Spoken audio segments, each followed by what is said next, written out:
Byproduct Podcast. I am your host, Ian Pruckner. I'm so excited to be spending a little bit of time with you today, getting better together, because when we get better, things get better. I'm so excited to be joined by a great friend of mine, a mentor in a lot of areas, somebody who's helped me get better in a lot of really important areas of my life. Jerry Henderson. Jerry, welcome to the show. I know you're a repeat guest, a lot of value the last time we were together. And so back by popular demand, welcome, my friend. Thanks for being on. Ian, so good to be here with you, and thank you for letting me come back. That's always a good sign. So I'm grateful to be here, man. It's like, hey, they let me back here, so I must have done something right. So I didn't break anything. I'm back. Good. You know, a lot has changed for you in the last few years, and a little bit of background. You know, Jerry, you were really an influential figure in my life in a lot of ways, very early in my life. As my first pastor, essentially, I got saved, gave my life to the Lord in a little storefront church with 40 people at it next to the bingo hall, right? And you were the pastor of that church. And like everything in my life, I go 100 miles an hour at it. Once I figure this is what I want and this is good and it's right and it's true, I'm like, boom, right? And you were there for me in that period of time, and you taught me and you modeled a lot of things for me, and you helped me grow spiritually and as a leader in so many capacities in my very early 20s.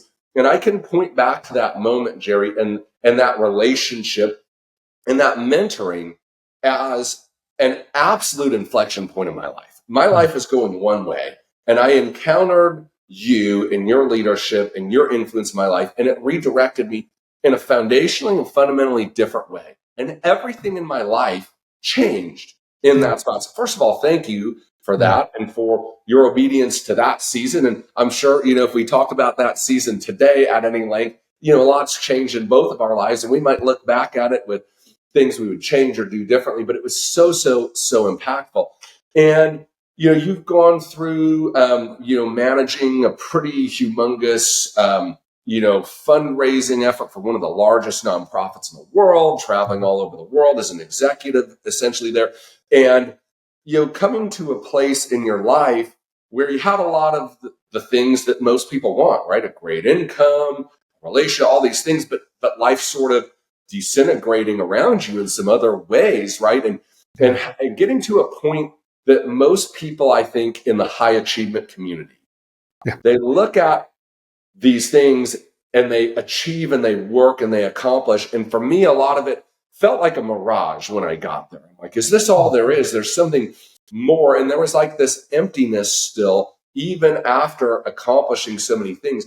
And you've really pushed into that space with high achievers, people who are very, very successful in different areas of their life. And yet they're empty, or they're broken, or they're sad, or they feel lost. And it's like on the outside, these people look like they have it all together. Yeah. But on the inside, we're all just people. And so we've reconnected in a number of different ways over the last couple of years.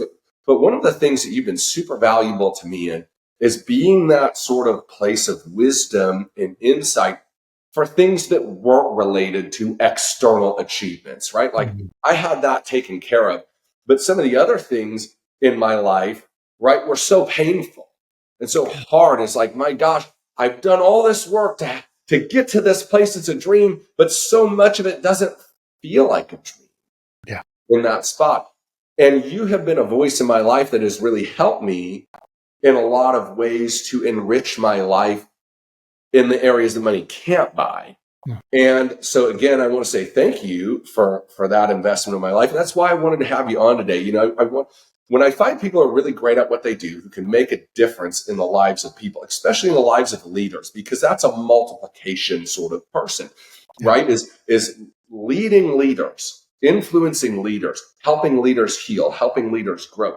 That is an investment in the people that has a manyfold return, right? Because a healed leader, a whole leader, is somebody who can create great impact and lasting impact.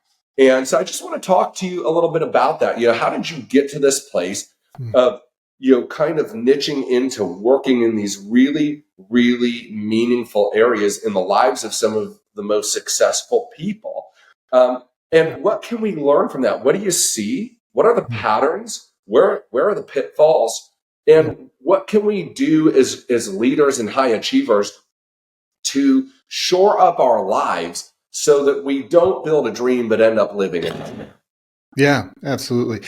Ian, thank you for that. And it's such a core part of my story, right? As a high achiever, there's this research that's very clear that when a high achiever gets birthed, right, and the things that are the characteristics, the traits of a high achiever, will we will try to find fulfillment, we'll try to find healing, we'll try to find identity in stacking our achievements. Now, based on the story of why we feel like we need to stack those achievements, some, unhealthy things can start to show up in our lives, and we get busy about mastering success, but we haven't figured out how to master ourselves.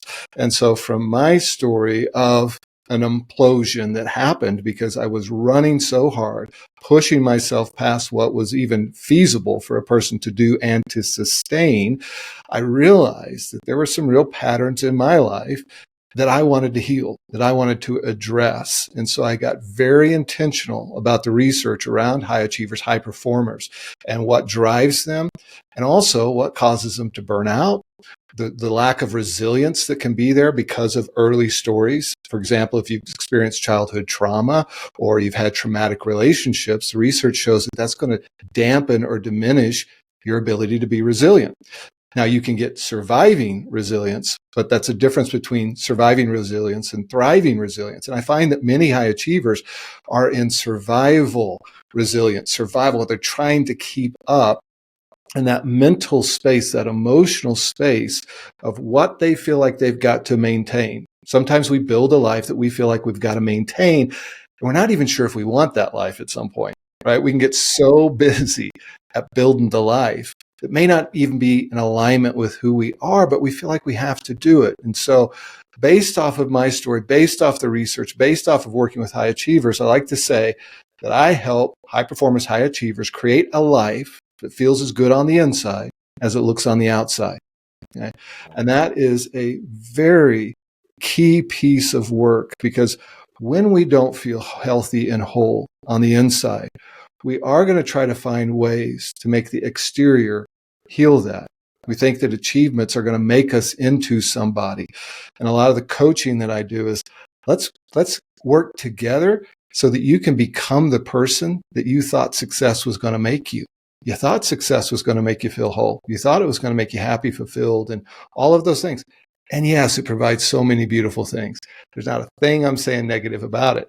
But when we get into an alignment, we free up a ton of energy, right? Because there's a ton of energy that gets spiraling over here when we're trying to maintain internally. When we feel like the internal world is falling apart, research shows us that brain power, trying to hold that together, how to manage that, is sucking life, sucking energy away from the very things that we want to try to accomplish. And so, yeah, I love what you said, that I want to help it feel as good on the inside as it looks on the outside, right? Yeah. And there's a lot of people in the high achievement space who are performers, yeah, right? That they're playing a role in their life, that you said that they get to that point and maybe they don't want to play it anymore, but they don't know a way out because they've gotten a lot of those inner needs, the accolades, the applause, the approval has come from these outside things, right? And they almost get addicted to that thing. And it's this trap that I have this gift, but if I don't keep performing with my gift, will people still love me? Will people still respect me? Or will they think I'm this or that? And all of a sudden, what used to be a blessing, the gift in our life, can become a burden in our life. It's no longer something that we do because we want to, but because we feel like we have to. And when that starts happening, it's a really unhealthy place. And that's where a lot of really great people with really big gifts can burn out and implode in really big ways, because they lose that place, right? They're looking to have needs met internally through these external achievements. And that's never what it was really meant to do, right? And so you touch on that, getting people to a place of purpose over performance. Mm-hmm. You should achieve all you can. Absolutely. I just hope that you enjoy it when you get there. And even better than enjoying it when you get there would be enjoying it along the way there. Because Absolutely. as you know, we're spending a lot more time doing the achieving than being in the moment of achievement. Yeah. Right. And I've met so many people, Jerry. And I was one of those people. I would have these humongous wins, stuff that people would only dream about, standing on stage in front of 50,000 people and hearing the deafening roar of a crowd as you light them up and all these things, like stuff that you would dream of. And then you get done with it. And it's like, that was it. Yeah. I thought there'd be more. You'd have these things. And like, I can remember like not really ever enjoying it. It's like, well, I guess I need to go back to work and find the next thing that I can go win so that I feel like I have some value that I'm giving or whatnot. Right. And I think there's so many people who secretly feel that way, and they're maybe ashamed of it. Maybe they feel like something's wrong with them, feel like this isn't normal. They feel like, I don't know how much longer I can keep this up. They might feel like a fake or a fraud and some things. Like, man, if people really knew how I felt on the inside and not just what I looked like on the outside, what I had to put on as my persona, the role I had to play, man, if they really knew, would they still respect me? Would they love me? Would it be over for me? Like, talk to me about those things. And how do we as high achievers balance having big dreams and massive wins and like loving who we are in the process and loving the process and the path, not just the prize? Yeah. Such good insight there, Ian, because it's so true, right? That we can get on this path of continuing to try to perform, feeling like we have to, not even sure if we want to anymore. And as you said, we can get into isolation, feeling like we're the only ones who feel this way. I want to get off this treadmill, but I don't know how. And then there comes this thing where, well, maybe I don't want to get off this treadmill. I just want to do it in a way that's healthy. But for many high achievers, the idea of trying to get healthy almost feels like they've got to give up on their achievements. They've got to give up on their dreams in some ways, right? Because that means that I'm going to have to be a person who's maybe pulling back a little bit or whatever the mindset is that starts to develop. It's not that. You can do both, and you can thrive and you can succeed because your gifts as a high achiever are there for a reason. Yeah. It's how you're made. It's how God built you. And we want that. And we want it sustainable for the long term. And when I feel like I can't get off that treadmill, what I'm going to do is I'm going to start to feel that shame. I am going to start feeling that isolation. And my relationship with myself, as we talked about in our last episode, is really going to start to suffer. And what I might start to do is find ways to sabotage myself out of it, right? Because I may not feel like I have permission to get out of it. So I'm going to find a way that forces me out of it. And that's where I'm going to, and a lot of times it's happening subconsciously. I'm going to wind up burning myself out. I'm going to wind up sabotaging relationships. I'm going to wind up making choices that, are getting me off the path where I know I need to stay on. And so this work goes beyond just trying to get your achievements to be in aligned, right? There's this whole process I work with high achievers on internal alignment. Let's help you redefine success. Let's get what's in here to be expressed externally so you feel aligned. But when we don't feel aligned, we're going to continue to push from an energy where we think it's all about my achievements. And if I don't keep driving myself this way, and I can't keep maintaining this, like you said, well, what's wrong with me that I'm finding myself not having that energy or that push? When you can give yourself permission to start to realign, when you can give yourself permission to understand that internal work is as important, if not more important than that external work, right? And that it's okay to do that internal work. And doing that internal work is not going to jeopardize or destroy your external work. It's going to keep you from the self-sabotage. It's going to keep you from the burnout, all of those things. It's so interesting, because you talked about a lot of people are afraid that are high achievers. Like, man, if I go, it's like a great basketball player that needs to put on a little bit of mass so he doesn't get pushed around on the floor all the time. It's like, man, if I go in there and I'm working out on the guns and the shoulders and stuff, like, is that going to affect my shot? Is that going to affect, right? And it's like we we can be afraid of the things that take us to the next level because we're afraid they might compromise the current level. And that's why what you do and why I wanted to bring you on here, right? Because the fact is, like, good advice from a bad perspective is bad advice. Yeah. And a lot of what you do is pseudo counseling-esque in some ways, in that you're dealing with a lot of the emotion and a lot of the inner things. But from this perspective that's geared towards the life of the high achiever, right? Like going to a counselor who has never achieved at a high level, who doesn't work with other people who achieve at high levels, who doesn't understand that mindset, right? Who doesn't understand, like, those gifts, those were given to you. You were created with them, designed with them. They're there for a purpose. You have a calling in a world that you need to serve. But the best way to serve that is to serve it from a place of wholeness, alignment, and authenticity, not as a shadow and a facade of your true self.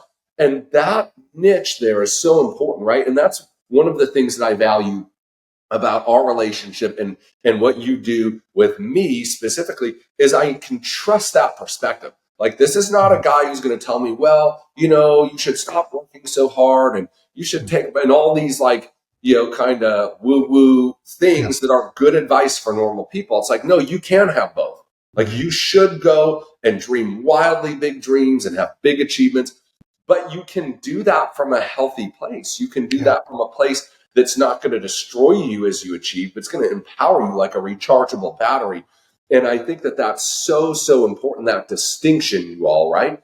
Is it's good to have counseling and therapists and all those things. But if you are a high achiever, there's a mindset and a way of being and a lifestyle that people who are not familiar with that don't understand, can't comprehend, doesn't fit into their view of how they want to help bring healing and wholeness. And so it can actually sometimes be counterproductive or even destructive to high achievers, because they're told with good intention that they can't or shouldn't or whatever. And that's not necessarily true. It's not about don't, it's about do differently. Yeah. Right? Yeah, exactly. It's about that core why, right? Why am I doing this? Now, here's the truth. Once again, as you just said, I'm built as a high achiever. And so for you to ask me to stop doing that is going to go against how I'm created. And it's going to cause me to, suffer in many ways. I'm dysfunction from one place to another place. Exactly. This dysfunction here, it's going to put it over there. 100%. And so understanding that is a key importance. And so I like to talk about this framework that I've created. It's called the Personal Mastery Framework. And I say it this way: high performance coaching helps you succeed. Therapy helps you get healthy. This program does both. And so it helps people understand some of those whys, right? Why is that drive there that's pushing you? How did it get misaligned? It's not bad. The drive is not bad.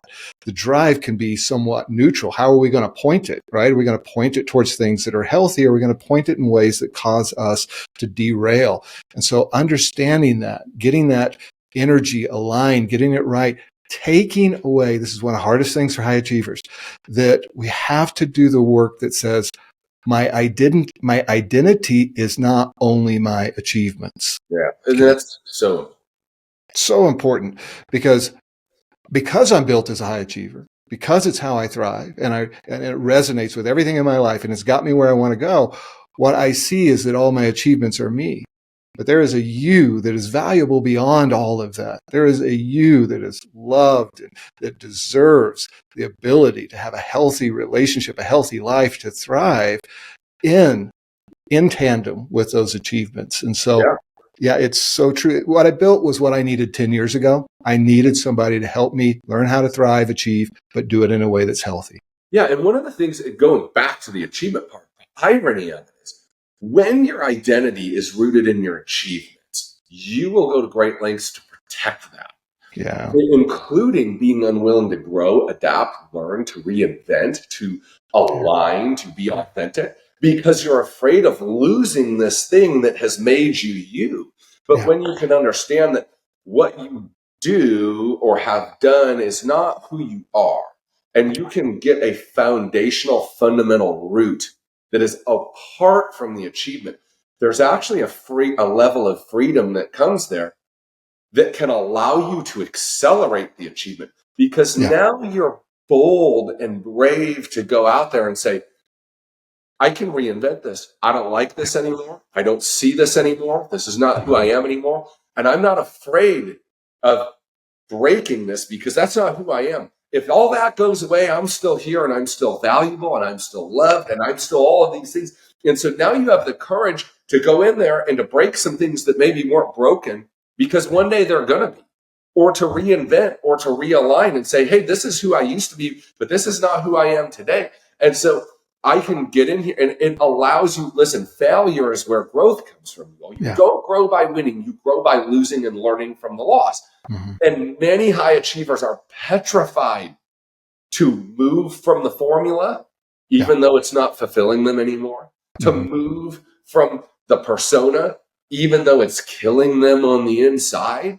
They're so afraid of that. And the work that you're doing gives people permission to reinvent, to reevaluate, and to try things that is the catalyst maybe for that next big breakthrough that we would, it's like this picture of God trying to give us something, but our hand is full of what we already have. And so we have no room for what God wants to give us. What you're doing with people helps them set down what is in their hand so that they have an open hand for what God wants to give them next in their life.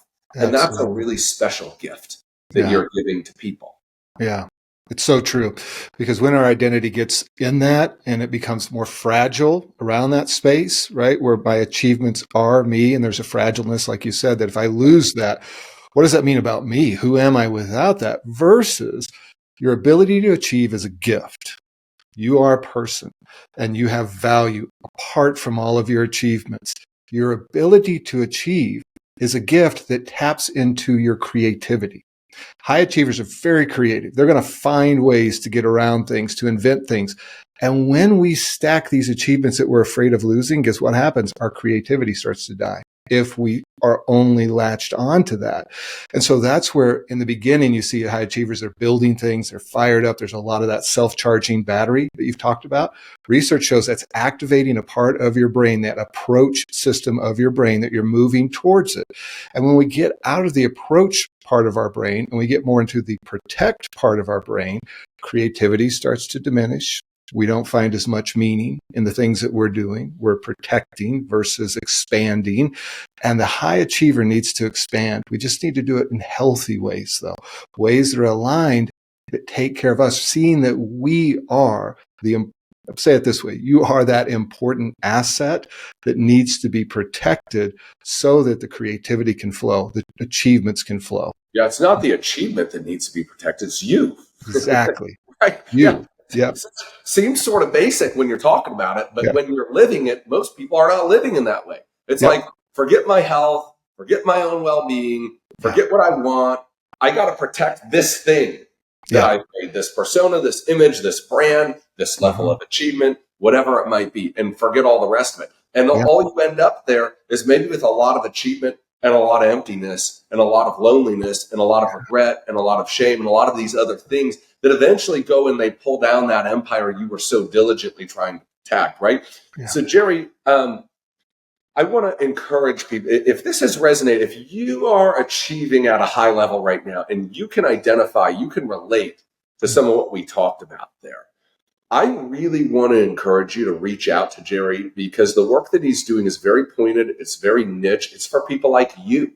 It's for people like you to bring the best out of you and to allow you that freedom to reinvent and to recreate and to find quantum leap levels from where you are now, where you are really free and you're really walking in alignment. And Jerry, you do like strategy sessions with people at no cost, right? They can reach out to you. They can book a little time and talk about like, hey, is this something that can help you?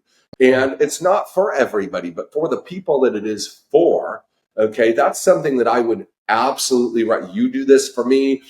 I would recommend that anybody that is in that space that's like, hey, you know what? I got a lot of my life put together, but there's some areas here that are not good behind the curtains that I don't want anybody to see. And it scares me. And I'm afraid of what that means for me and for my future. And I don't know that I can keep going with that indefinitely. You need to reach out to Jerry and let him talk to you a little bit and put your head back on straight, because it will help you a lot. Jerry, how do people reach you? How do they reach out to you? How do they connect with you? Obviously, you've got podcasts where they can get some free information, but I'm talking to the people right now that are winning, and everybody looks at you as a winner. You don't feel like one. Yeah. You need to reach out to Jerry. I promise you it will be worth your time. Jerry, how do they reach out to you? Yeah, easiest way, go to my website, jerryhenderson.org. You can set up a free strategy call. We'll work together for a full hour. Talk to me about what's going on. We can look at building some real tangible things from that call that you can take away. And then we can determine if working together is the right fit for the both of us. It's so worth it, you all. Listen, being a healthy leader is our responsibility. It's one of our responsibilities, right? Before we lead others, we've got to lead ourselves. And most of us go off somewhere. We get off the path somewhere and we become so others focused that we neglect the things that are really important in our life. And if we're not winning internally, eventually we're not going to be winning externally, right? All internal victories precede external ones.